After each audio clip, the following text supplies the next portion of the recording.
సంవత్సరాల తరబడి ఎన్ని మందులు వాడినా మీ మోకాల నొప్పులు తగ్గట్లేదా? ప్రాణ పెయిన్ క్లినిక్ లో అత్యాధునిక చికిత్స.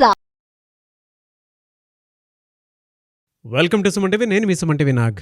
కోల్కతా ఇన్సిడెంట్కి సంబంధించి మా టీం కూడా అక్కడికి వెళ్ళటం జరిగింది. అప్డేట్స్ ఎప్పటికప్పుడు అందిస్తూ ఉన్నారు మాకు, అక్కడ ఏం జరుగుతుంది ఏంటి అనేటువంటి దానికి సంబంధించింది.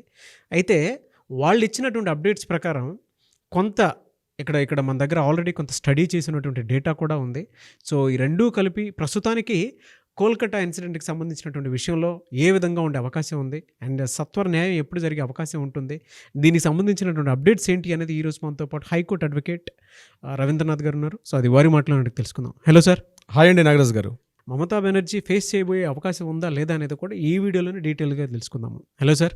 హాయ్ అండి నాగరాజ్ గారు. సో ఇప్పటి వరకు ఉన్నటువంటి అప్డేట్స్ ప్రకారం ఏ విధంగా ఉందండి? ముఖ్యంగా సిబిఐ వాళ్ళు సంజయ్ రాయ్, ఎవరైతే కల్పిట్ ఉన్నటువంటి సంజయ్ రాయ్కి సంబంధించినటువంటి అతని ఫ్రెండ్ ఏఎస్ఐ, అతను అనూప్ దత్తా అని అతను ఫ్రెండ్గా చెప్తారు. ఈ సంఘటన జరిగిన తర్వాత ఆగస్టు 9వ తారీఖు కూడా అతను అనూప్ దత్తా ఇంట్లో వెళ్ళి ఆయన పడుకున్నాడు. నైట్ ఆగస్టు 9 అంటే 8వ తారీఖు సంఘటన అయిపోయింది.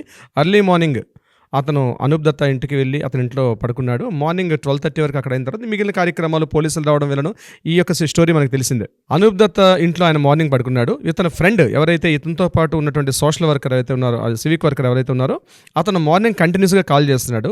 10 నుంచి 12 వరకు కంటిన్యూ కాల్ చేస్తున్నాడు.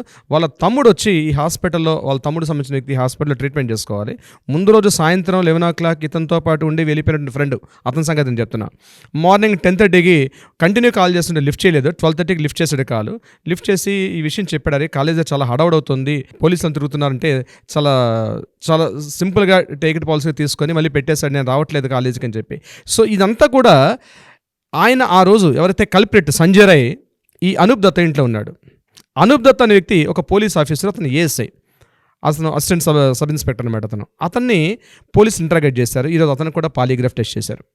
ఇతనికి పోలీస్ కమిటీ ఉంటుంది, అంటే welfare society welfare committee, police welfare committee ఉంటుంది. ఆ వెల్ఫేర్ కమిటీ నుంచి ఎన్నో రకాల బెనిఫిట్స్ సంజయ్ రాయ్కి చేశాడు.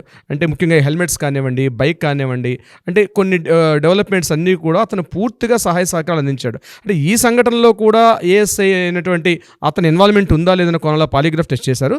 ఇక రెండో పాయింట్ సందీప్ ఘోష్. ఈరోజు ఇండియన్ మెడికల్ అసోసియేషన్ వాళ్ళు ఎవరైతే X college principal, RG Kar X medical college అయినటువంటి ప్రిన్సిపాల్ అయినటువంటి ఈ సందీప్ ఘోష్ని ఇండియన్ మెడికల్ అసోసియేషన్ వాళ్ళు డాక్టర్ పట్టా నుంచి అన్ని కంప్లీట్గా అన్ని డిస్మిస్ చేశారు. అంటే ఒక వ్యక్తి ఒక మెడికల్ పాస్ అయిన తర్వాత, ఎంబీబీఎస్ పాస్ అయిన తర్వాత, పీజీ పాస్ అయిన తర్వాత ఇండియన్ మెడికల్ అసోసియేషన్ వాళ్ళ ఎగ్జామ్ ఉంటుందన్నమాట. ఆ Indian medical association exam pass అయితేనే ఒక డాక్టర్ అనే ఒక పవర్ వస్తుంది ఈ పేరు ముందు.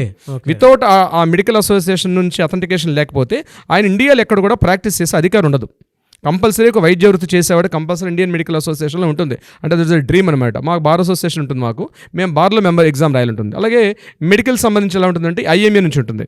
ఈరోజు ఇండియన్ మెడికల్ అసోసియేషన్ వాళ్ళు ఈయన యొక్క డాక్టర్ పట్టాని క్యాన్సిల్ చేశారు, సందీప్ ఘోష్ యొక్క పట్టాని. ఎందుచేతనంటే ఆరోపణలు ఎదుర్కొంటున్న వ్యక్తి కేవలం ఒక ఇన్సిడెంట్ సంబంధించిందే కాకుండా అనేక ఆర్థిక అవకతవకల్ని, ఆర్థిక నేరారోపణలు కూడా ఎదుర్కొంటున్న వ్యక్తి కాబట్టి, ఇది కాకుండా అక్రమాస్తులు కలిగి ఉన్నాడని రకరకాల అభియోగాలు ఎదుర్కొన్న సందర్భంలో ఆ ఐఎంఏ యొక్క డిసిప్లినరీ కమిటీ, క్రమశిక్షణ కమిటీ ఇతన్ని ఈరోజు పూర్తిగా అతను డిస్మిస్ చేశారు. ఇతని యొక్క డాక్టర్ పట్టా నుంచి పూర్తిగా తీసేశారు. అట్ ద సేమ్ టైం ఇతనికి పాలిగ్రాఫ్ టెస్టులు జరుగుతున్నాయి. నేను అనుకోవడం ఏంటంటే, మా లీగల్గా నేను చెప్పేది ఏంటంటే, ఇతనికి బహుశా ఈ సందీప్ ఘోష్ని మేబీ రేపు ఆరు ఎల్లుండి అతన్ని కోర్టులో ప్రవేశపెట్టే అవకాశం ఉంది. అతని మీద మూడు ఎఫ్ఐఆర్లు ఉన్నాయి. ఒకటో ఎఫ్ఐఆర్ ఆయనకి అంటే ఈ సంఘటన సంబంధించి ఆగస్టు 9 ఈ సంఘటనకు సంబంధించి ఒకటి ఉంది. రెండవది ఆర్థిక అవకతవకలకు సంబంధించి ఒక ఎఫ్ఐఆర్ ఉంది.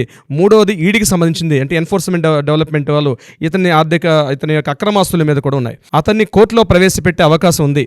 సో కోర్టులో ప్రవేశపెట్టేటప్పుడు ఇమీడియట్గా జ్యుడిషియల్ కస్టడీలో తీసుకుంటారు. సో జ్యుడిషియల్ కస్టడీలో తీసుకుంటారా లేకపోతే సిబిఐ ప్రాసిక్యూషన్లో ఉంటారా అన్నది మనకి కోర్టులో ప్రవేశపెట్టిన తర్వాత సిబిఐ వాళ్ళు ఎలా అడుగుతారు అన్నది మనం కోర్టులో పెట్టే తెలుస్తుంది. ఆ విషయం బహుశా రేపు కానీ ఎల్లుండి కానీ మనకు అందే ఇన్ఫర్మేషన్ అయితే ఉంటుంది సందీప్ ఘోష్కి సంబంధించింది. మూడోది మరొక కీ పాయింట్ కవితా సర్కార్. ఎవరైతే ఎక్యూజ్డ్ తరపున వాదిస్తున్నటువంటి లాయర్ ఎవరైతే ఉన్నారో కవితా సర్కార్ గారు, అంటే ఈవిడ ఎక్యూజ్డ్ అయినటువంటి సందీప్ రాయ్, ఈ నేరారోపణలు ఎదుర్కొన్నటువంటి ఎక్యూజ్డ్ పర్సన్ సందీప్ రాయ్ వైపు నుంచి అతన్ని బెయిల్ తీసుకొచ్చే ఉద్దేశంతో కవితా సర్కార్ తీవ్ర ప్రయత్నాలు చేస్తుంది. అయితే దీని మీద ఆవిడ చాలా విమర్శలు కూడా ఎదుర్కొంటున్నారు.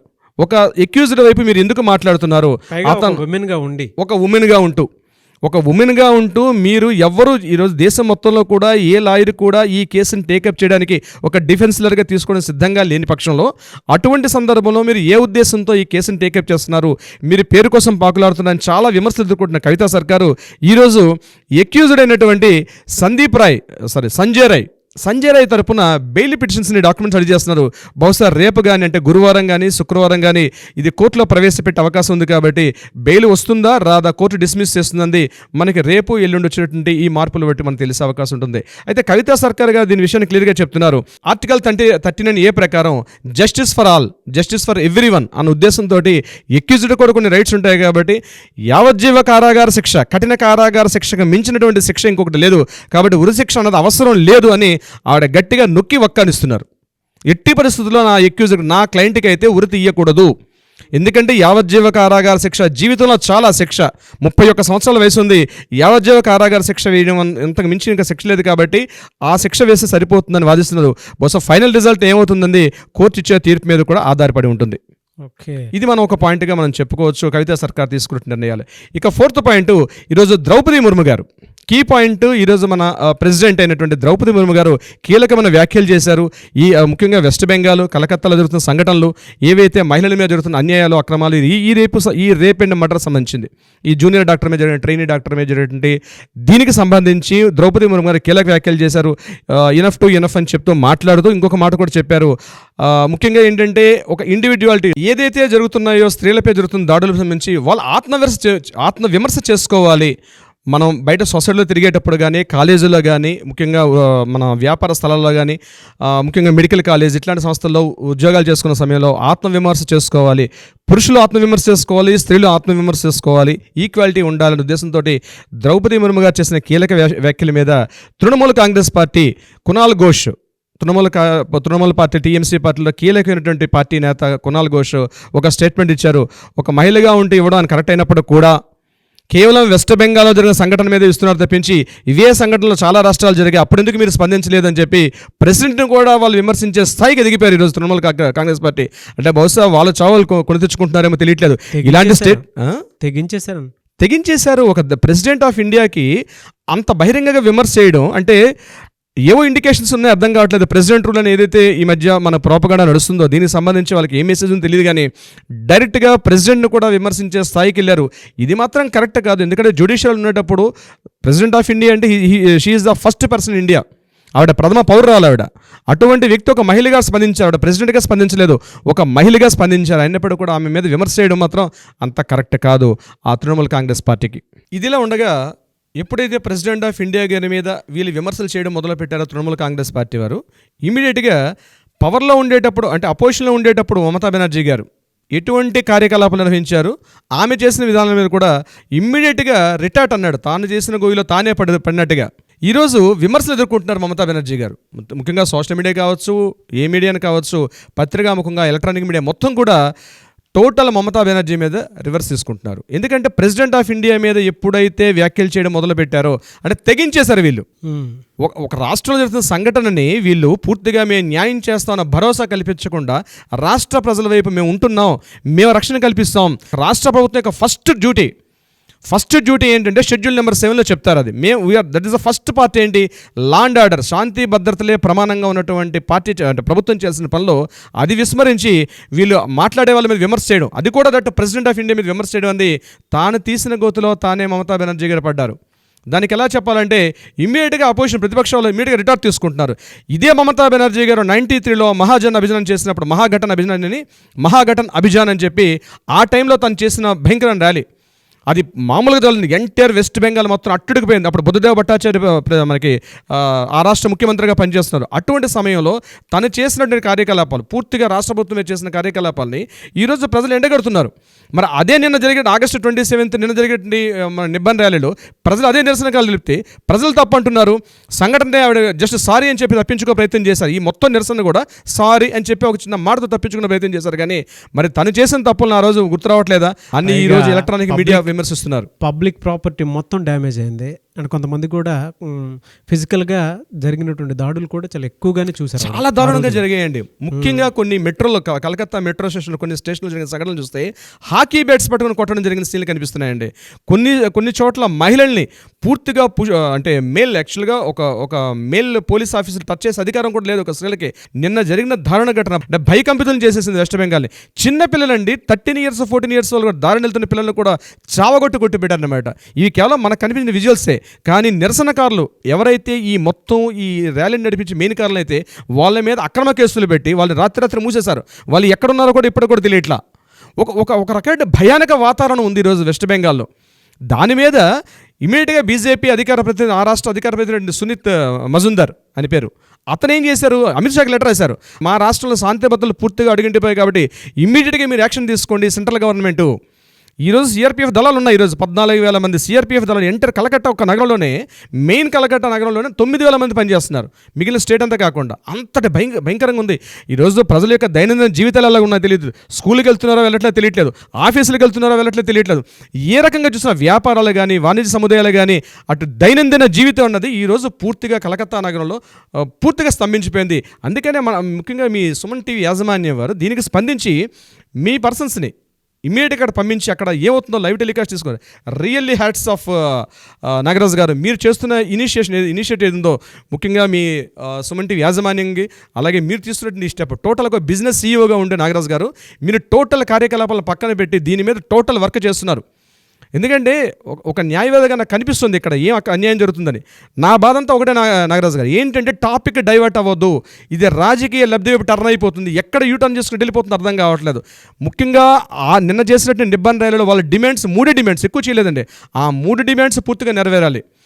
దీనిలో ఒక పాత్రగా మీరు చేస్తున్న కృషి కూడా రియల్లీ అభినందనీయం అండి. నేను కూడా మీకు స్పెషల్ థ్యాంక్స్ చెప్పాలండి. ఎందుకు అని అంటే మీరు ప్రాక్టీస్ అంతా పక్కన పెట్టి మీరు డైరెక్ట్గా ఒకటే మాట అన్నారు, ఇది మన ఇంట్లో సమస్య నాగరాజ్ గారు, మన ఇంట్లో సమస్యలాగా మీరు చూస్తున్నారు, నేను చూస్తున్నాను. నా ప్రాక్టీస్ అంతా కొద్దిసేపు పక్కన పెట్టేసి, కొద్ది రోజులు పక్కన పెట్టేసి దేశ చరిత్రని మార్చేసేటువంటి తీర్పు రాబోతుంది. దీని మీద కనుక మనం నిజంగానే ఈ రకమైనటువంటి అప్డేట్స్ ఇస్తూ ఉంటే ప్రతి ఇంట్లోనూ మనం గెలిచిన వాళ్ళం అవుతాము. ప్రతి ఇంటిని అమ్మాయి గెలిపించినటువంటి ఒక్కొక్క జ్యోతిలాగా వెలిగే అవకాశం ఉంటుంది. ఈ తీర్పు అలాంటిది. దీని మీద చట్ట సవరణ కూడా చాలా జరిగే అవకాశం ఉంటుందని చెప్పేసి ప్రాక్టీస్ పక్కన పెట్టి మరీ కూర్చుని ఉన్నారు సార్ మీరు. దీని మీద కొంతమంది మా న్యాయవాదులు కూడా కొంతమంది అంటున్నారు, ఇంతకుముందు మీరు ఎందుకు స్పందించలేదు, ఇప్పుడే ఎందుకు స్పందిస్తున్నారు, అప్పుడు ఆ సంఘటన జరిగింది కదా, ఇప్పుడు ఈ సంఘటన జరిగింది కదా అంటారు. కానీ మార్పు ఎక్కడో మొదలవ్వాలి. మార్పు అనేది ఎక్కడో మొదలవ్వాలి. అప్పుడెందుకు చేయలేదు, ఇప్పుడెందుకు చేయలేదు అని కూడా కామన్ సాధారణ విషయం కాదండి. మార్పు మొదలవ్వాలి. చాలా కోణాలు ఉన్నాయండి, ఒక్కొక్క కోణం అని కాదు. ఇవాళ మీరు చూస్తే ఆ లాఠీ చార్జెస్ కానీ, లేదంటే ఇప్పుడున్న సోషల్ మీడియాలో విజువల్స్ కనుక ఒక్కొక్కటి చూస్తూ ఉంటే కళ్ళు బైర్లు గమ్మేటువంటి విషయాలు తెలుస్తున్నాయి.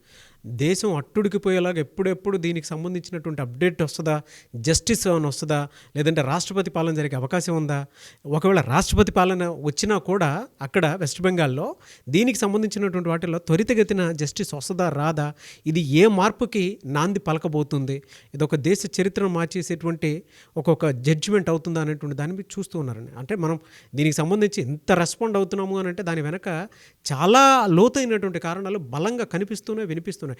ఇంకెన్నాళ్ళు వీటికి సంబంధించినటువంటి వాటిలో ఇంకెన్నాళ్ళు ఒక్కొక్క మహిళ ఇంకెన్ని రోజులు ఫేస్ చేయాలి? మనకి ఇంట్లోనే మనకు అమ్మ ఉంటుంది, అక్క ఉంటుంది, చెల్లి ఉంటుంది, దాంతోపాటు భార్య కూడా ఉంటుంది. అంటే ఇది మన ఇంట్లో సమస్య, దాన్ని మనం ఆ విధంగానే చూడాలి. అది వాళ్ళకి జరిగేటువంటి సమస్య. బయట మనం పంపిస్తూ ఉంటాము, ఏదైనా మంచి జరగాలని కోరుకుంటాము, మన ఇంటికి వచ్చేలోపు ఏదైనా జరుగుతుంది అని అంటే ఇంకెన్నాళ్ళు భరిస్తాము? ఇప్పటివరకు జ్యుడిషియరీ వ్యవస్థలో చాలా కేసులు చూసిందండి. భారతీయ న్యాయ వ్యవస్థ చట్టాలు అన్నీ చాలా కేసులు చూసింది. కానీ ఇది కీలకం కాబోతుంది. ఎందుకంటే ఇక్కడ ఎక్యూజ్డ్ తరపున మాట్లాడుతున్నటువంటి కవితా సర్కార్ కూడా అదే చట్టాల గురించి మాట్లాడుతున్నారు. ఎవరైతే విక్టిమ్ ఉన్నారో విక్టిమ్ తరపున మాట్లాడుతున్న వాళ్ళు అదే చట్టాలు మాట్లాడుతున్నారు. సిబిఐ తరపున ఆఫీసర్లు అవే చట్టాల గురించి చట్టాలు ఒకటేనండి, ఒకటే చట్టాలు, ఎవరు తగ్గట్టుగా వాళ్ళు మాట్లాడుతున్నారు. సో ఇక్కడ చివరగా ఏమి గెలుస్తుంది? న్యాయం గెలవాలి. ఉన్నవి లిమిటెడ్ చట్టాలేం మారిపోవండి, సెక్షన్లు మారిపోవు.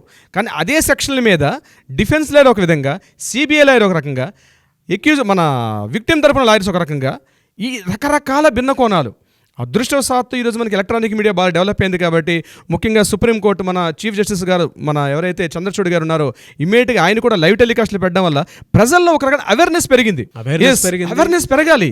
లీగల్ సిస్టమ్ మీద న్యాయం అన్నది కేవలం పుస్తకాల్లోనో కాగితాల్లోనో షెల్ఫ్ల్లో కాదు, ఇది ప్రతి ఒక్కరికి తెలియాలి. దైనందిన జీవితంలో న్యాయశాస్త్రపు విలువలు తెలియాలి, చట్టాల్లో తెలియాలి, న్యాయం అంటే తెలియాలి, యాక్షన్ అంటే తెలియాలి. అప్పుడే ప్రతి మనిషి జాగరూకత ఉంటాడు, అలర్టే ఉంటాడు, తప్పులు చేయడానికి అవకాశం లేకుండా. ఎగ్జాక్ట్లీ, ఈ తప్పు చేస్తే నాకు ఈ శిక్ష ఉంది. ఆడపిల్లను చూస్తే భయపడే విధంగా చట్టాలు రావాలండి. ఆడపిల్లతో మాట్లాడాలి, కామెంట్ చేస్తే భయపడే చట్టాలు కావాలండి. ఆడపిల్లని ఈవిటీజింగ్ చేసే చట్టాలు భయపడాలండి. అట్లీస్ట్ చెడు ఆలోచన తలంపు వచ్చిన భయంకరమైన చట్టాలు వచ్చిన రోజునాడే సమసమాజ నిర్మాణం జరుగుతుంది. స్త్రీలు కూడా బాహాటంగా సొసైటీలో హ్యాపీగా సంచరించే రోజులు వస్తాయి. నాగరాజు గారు, ఇదే మమతా బెనర్జీ తాను గతంలో ప్రతిపక్ష నాయకురాలుగా ఉన్నప్పుడు తను చేసే చారిత్రక తప్పిదాలను ఒక్కొక్కటిగా వెలుగులోకి వస్తున్నాయి, తీస్తున్నారు, రిటార్ట్ చేస్తున్నారు. ఇందులో భాగంగా వాళ్ళు చేసే డిమాండ్ ఏంటంటే, నిజంగా ముఖ్యమంత్రికి చిత్తశుద్ధి ఉంటే రాజీనామా చేసి పాలిగ్రాఫ్ టెస్ట్కి, అంటే లై డిటెక్టర్ టెస్ట్కి సిద్ధం అవ్వాలి.